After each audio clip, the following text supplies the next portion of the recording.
Crude oil വില കുത്തനെ ഇടിഞ്ഞിട്ടും രാജ്യത്ത് ഇന്ധനവില കുറയ്ക്കാത്തതിൽ ആം ആദ്മി പാർട്ടിയുടെ പ്രതിഷേധം. പാർട്ടി കോതമംഗലം നിയോജകമണ്ഡലം കമ്മിറ്റിയാണ് പ്രതിഷേധ സമരം സംഘടിപ്പിച്ചത്.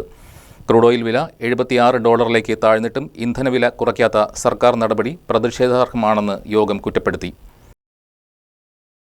ഇറാൻ അമേരിക്ക യുദ്ധാന്തരീക്ഷത്തിൽ അയവ് വന്നതിനെ തുടർന്ന് ക്രൂഡ് ഓയിൽ വില കുത്തനെ ഇടിഞ്ഞിട്ടും രാജ്യത്ത് പെട്രോളിയം ഉൽപ്പന്നങ്ങളുടെ വില കുറയ്ക്കാത്തതാണ് ആം ആദ്മി പാർട്ടിയുടെ പ്രതിഷേധത്തിന് കാരണം. യുദ്ധത്തെ തുടർന്ന് ക്രൂഡ് ഓയിൽ വില $125 ഉയർന്നപ്പോഴാണ് രാജ്യത്ത് ഇന്ധനവില കുത്തനെ കൂട്ടിയത്. ക്രൂഡ് വില $76 താഴ്ന്നിട്ടും ഇന്ധനവില കുറയ്ക്കാത്തതിൽ പാർട്ടി കോതമംഗലം നിയോജകമണ്ഡലം കമ്മിറ്റി ശക്തമായി പ്രതിഷേധിച്ചു. നിയോജകമണ്ഡലം പ്രസിഡന്റ് ബിജോയ് പുളിക്കന്റെ അധ്യക്ഷതയിലാണ് പ്രതിഷേധ സമരം നടന്നത്. മുൻ സംസ്ഥാന വക്താവ് ജോൺസൺ കറുകപ്പള്ളി സമരം ഉദ്ഘാടനം ചെയ്തു.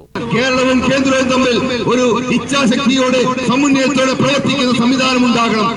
കേന്ദ്ര ഗവൺമെന്റിനോട് കേരള ഗവൺമെന്റ് ഇടപെടണം. ശക്തമായി ഇടപെട്ടെങ്കിൽ മാത്രമേ ഇത്തരത്തിൽ ഡീസലിന്റെയും ഇന്ധനത്തിന്റെയും പാചകവാതകത്തിന്റെയും വാണിജ്യ ഗ്യാസിന്റെയും ഒക്കെ വില കുറയ്ക്കുവാൻ കഴിയുള്ളൂ. സാമ്പത്തിക സ്ഥിതി മോശമായ പാകിസ്ഥാനിൽ പോലും ഇന്ധനവില കുറച്ചു എന്നും എന്നാൽ ഇന്ത്യയിൽ ഇക്കാര്യത്തിൽ യാതൊരു നീക്കവും ഉണ്ടായിട്ടില്ലെന്നും അദ്ദേഹം കുറ്റപ്പെടുത്തി. എറണാകുളം ജില്ലാ വൈസ് പ്രസിഡന്റ് KS ഗോപിനാഥൻ യോഗത്തിൽ മുഖ്യപ്രഭാഷണം നടത്തി. നിയോജകമണ്ഡലം treasurer Lalu Mathew, secretary Reji George, Shanthamma George, Bose KC, Kumaran CK, Sajan Varghese, Babu Peechatt, Ravi Geerampara, Tintu Varghese, Shibu Thankappan, Jose Malikkudi, Valsa Oonjappara തുടങ്ങിയവർ സംസാരിച്ചു.